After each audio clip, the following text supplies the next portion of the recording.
Is atomic structure. तो इसमें सारे formula based questions and formulas होंगे जो भी इम्पॉर्टेंट हो, तो उसको बता रही हूँ। पहला है electromagnetic radiation.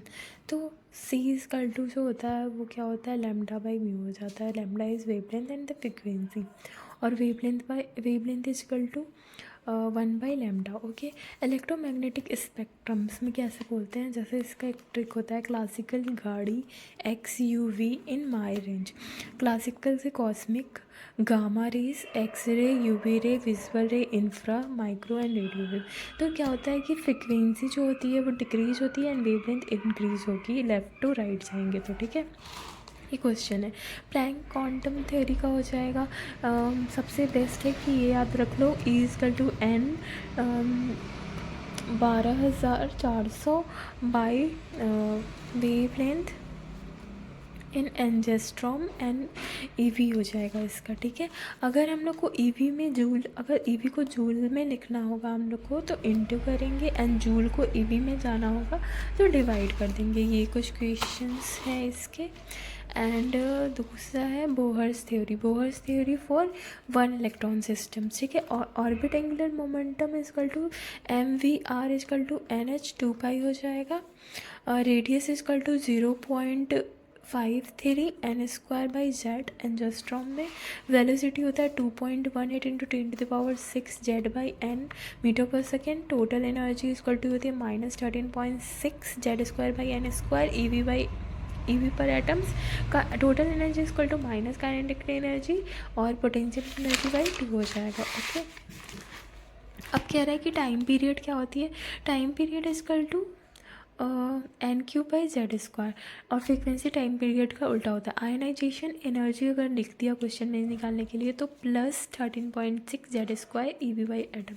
Excitation energy, ionisation energy मतलब होता है कि ग्राउंड स्टेट या N=1 से इन्फिनिटी पे ले जाना, और एक्साइटेशन स्टेट हो जाता है किसी भी n से किसी भी nth नंबर पे ले जाना। n ये हो जाता है nth नंबर से तुम्हारा इन्फिनिटी पे ले जाना। Binding energy equal to +13.6 Z²/n² हो जाएगा। ओके, ठीक है, अब इसके कुछ क्वेश्चंस हैं, आप लोग देखना। फिर हाइड्रोजन स्पेक्ट्रम्स के बारे में बात करते हैं। तो उसका एक फार्मूला होता है 1λ equal to RH Z² 1/n1 का स्क्वायर -1/n2 का स्क्वायर हो जाएगा। ठीक है, रेडबर्ग कांस्टेंट 1.1 × 10⁻⁷ हो जाता है metre inverse. Total spectrum line पूछा जाएगा तो ΔN/1/2, ΔN इक्वल टू क्या होगा, N2 - N1 हो जाएगा। बाकी अब यहाँ पे देखो क्या कह रहा है। अब कभी कभी पूछ देता है total number of spectral line in particular series. तो जो बड़ा एन होगा ना, N2 - उस सीरीज़ का, मान लो लाइमन का पूछा, बालमन का पूछा, तो इसमें से हम लोग 1 2 ऐसे करके लिख देंगे। ठीक है, इसका क्वेश्चन है कुछ। हाँ, एक होता है सीरीज़ लिमिट। अगर तुम्हारे सीरीज़ लिमिट दिया ना तो समझो लास्ट लाइन होता है। एक क्वेश्चन में अगर पूछ देगा कि लैम्डा मैक्सिमम और लैम्डा मिनिमम, तो लैम्डा मैक्सिमम जो होता है वो फर्स्ट लाइन होता है, मिनिमम जो होता है इन्फिनिटी लास्ट लाइन हो जाती है। ठीक है, अब दूसरा चीज़ होता है डी ब्रॉगली हाइपोथेसिस। तो lambda equal to H/P, lambda equal to H/mv। m हमेशा kg में लेंगे। ठीक है, 2m के kinetic energy, 2m/Q/v potential, volt potential जो भी लेंगे। फॉर इलेक्ट्रॉन के लिए जो लैम्डा हो जाएगा वो 12.24/√v। ओके, और इसका एक ये हो जाता है। बाकी इसके क्वेश्चंस है। हाँ, एक कॉमन क्वेश्चन पूछता है कि मास ऑफ अल्फ़ा कितना होता है, 4 टाइम मास ऑफ प्रोटॉन के हो जाता है, और ये charge of alpha equal to 2 times proton के हो जाएगा। ठीक है, हाइजेनबर्ग अनसर्टेनिटी प्रिंसिपल का ये फॉर्मूला हो जाएगा, आप देख लेना इसको। ओके, बाकी फोटो इलेक्ट्रिक इफेक्ट आपको पता है कि अगर इंसिडेंट लाइट अगर पड़ती है तो दो उसकी जो एनर्जी होती है वो 2 पार्ट में जाती है। एक तो वो इलेक्ट्रॉन को निकालता है सरफेस पे, दूसरा सरफेस पे जो आया वो उसको मोमेंट दिलाता है, मतलब काइनेटिक एनर्जी, और एक को वर्क फंक्शन बोलेंगे। ठीक है, ये कुछ क्वेश्चंस इसके हो जाएंगे।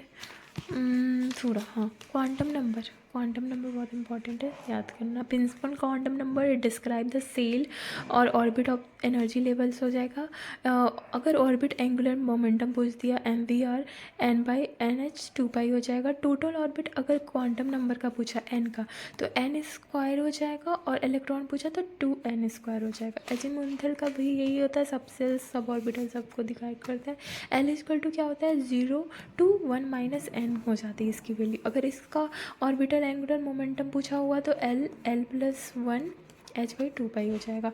इसका अगर ऑर्बिट और इलेक्ट्रॉन पूछा रहेगा तो 2l+1 और 2l+1 हो जाएगा। ठीक है, इसका याद कर लेना आप। और मैग्नेटिक क्वांटम नंबर का ओरिएंटेशन में काम होता है, ये -L2 + L तक काम कर देता है। ठीक है, बाकी तुम्हारा एक होता है स्पिन। स्पिन क्या करता है, स्पिन का एंगुलर मोमेंटम अगर पूछेगा तो स्पिन s+1 h/2π हो जाएगा। Total spin equal to ±n/2 होता है। स्पिन मल्टीप्लिसिटी अगर पूछेगा तो 2s+1 हो जाएगा। ठीक है, n equal to number of unpaired electron हो गया। ठीक है, इसके क्वेश्चंस आ गए। यहाँ पे देखो total number of orbital n का पूछा, l का पूछा, तो n का पूछेगा तो ये हो जाएगा n², l का पूछेगा तो ये हो जाएगा। ठीक है, एंड लास्ट है क्या, total node equal to n-1, radical हो जाता है n-l-1 हो जाएगा। नोडल और एंगुलर l होता है। ठीक है, बाकी ये क्वेश्चन अगर आप ट्राई करना चाहते हो तो कर लेना।